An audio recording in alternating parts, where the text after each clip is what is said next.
Example,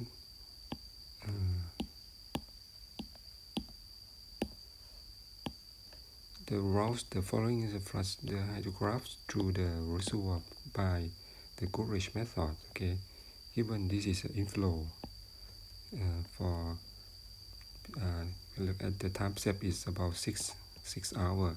Okay, then given the initial condition when t is 0, the reservoir elevation is 100.6 meter. And given that this property of the relationship for the reservoir is between the elevation, storage, and outflow discharge. Okay, that is given information. This S and this is outflow Q.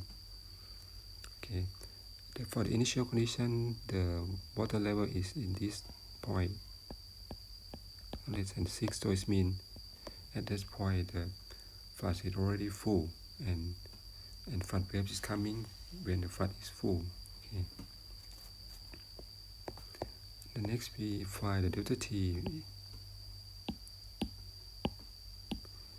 Physics hour based on the inflow time step. Okay, convert to second, and we prepare the graph. The first we have to prepare the graph of Q versus the Q to S over T plus Q below.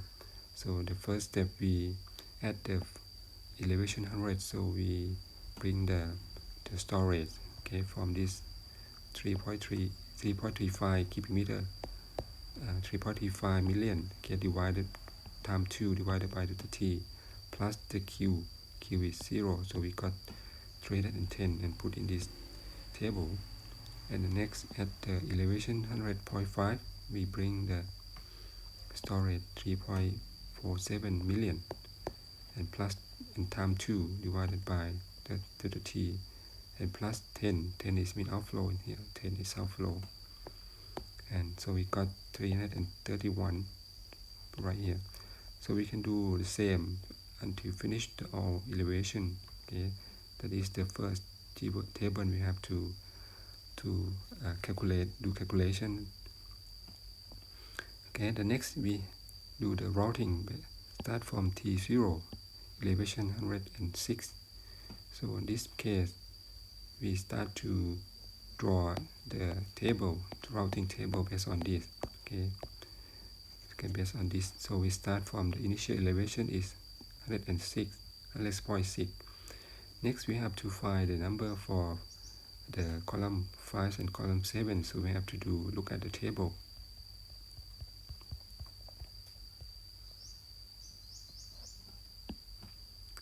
So initial point is something this point 106. So we have to do interpolation from this table and to find what is the Q and what is the 2S30 plus Q based on the interpolation from this table. Okay, so that is the interpolation. Okay, so we 106 minus 105 and divided by the range and time the difference between the Q plus 10, so we got 13. So this point we got the 13.2. So if the elevation is 100.6, the outflow is 13.2. And we do the same for the 2S30 plus Q, 106 plus subtract 100.5 and divide the range times the range of the 2S30 plus Q and plus 331, we got 342.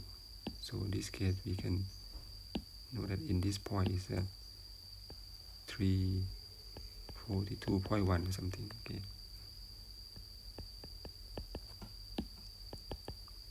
Okay, so that is how to then we get this number and and okay, and we write out in the table. Okay, run the table. So we got this number 13.2 and 341. And the next step we're going to find the column 4. Okay, we can use this method. And 300.2 subtract 2 of the outflow, 2 times of the outflow, we got 300 315. Okay,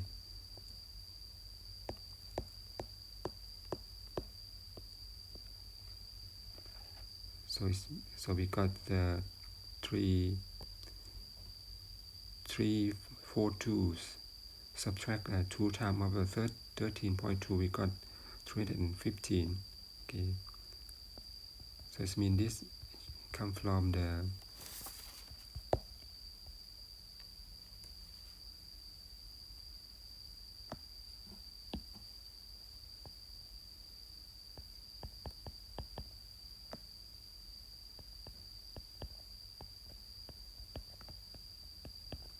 okay. And the next, once we know the 315, we can do the next time step. For the inflow is 110 and 30. So we can do for the next time step I1 plus I2 and plus the 2s derivative, subtract all, we got 55.7. So we got this number 255.7. So that is we finished the one cycle, so we can do the next cycle. Start from 355.7 to estimate the elevation and Q. Okay.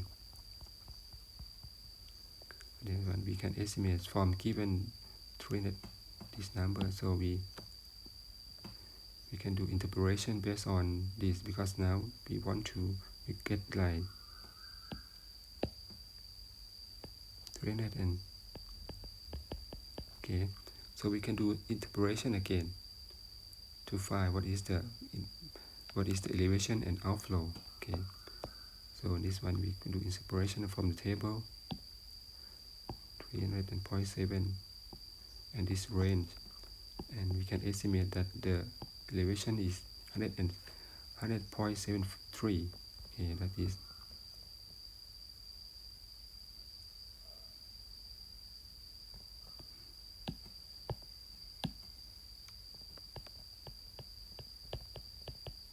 okay. Do interpolation, and we can for the outflow we do the same, and we got 17.2.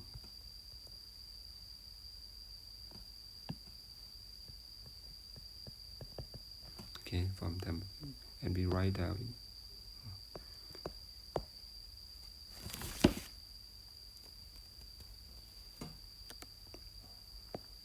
We write in the equation.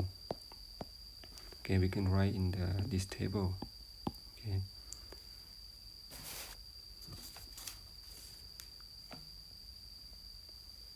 Okay, from the this one is, we can say that the both equation we can is a 40 plus the 350. Okay, so we got the 355.7. so it's where it's come from the table column 3 plus column 4, so we got column 5. Okay, and after we can do the same for the whole time step, so we got the maximum flow is this number, the maximum outflow is 125, and at the time step at the 24, compared to the maximum of the inflow is 140. The time step is the 18. If we plot the curve, we can plot like this. Okay, compare between inflow and outflow. You can see that the shape of the flow is almost the same. There is a small time lapse and smaller peak. That's because of at the beginning of the routing, the reservoir is almost full. They start outflow. Okay, so why?